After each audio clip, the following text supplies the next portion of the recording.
देश के जवान माई बाटे परेशान हो, सीमावे पर चले रोज गोली हो, कुछ बोली रोज मन ताड़े खूनवे से होली हो, कुछ बोली रोज मन ताड़े खूनवे से होली हो, आँखें खोली अत्याचार कइले बाटे पाकिस्ताननु हो, कबले बर्दाश्त करी हिंदुस्ताननु हो। अत्याचार कइले बाटे पाकिस्ताननु हो, कबले बर्दाश्त करी हिंदुस्ताननु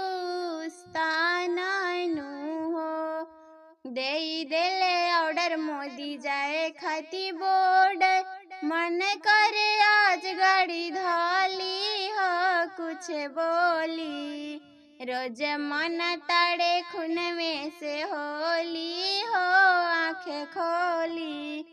रोज मन ताड़े खूनवे से होली हो, आँखें खोली मैया भारत के शान कश्मीर बाटे, ओकरे लगही में तोहरो माना तीरे बाटे। मैया भारत के शान कश्मीर बाटे, ओकरा लगही में तोहरो माना तीरे बाटे।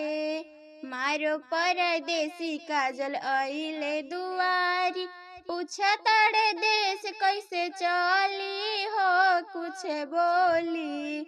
रोज मन ताड़े खूनवे से होली हो, कुछ बोली रोज मन ताड़े खूनवे से होली हो, आँखें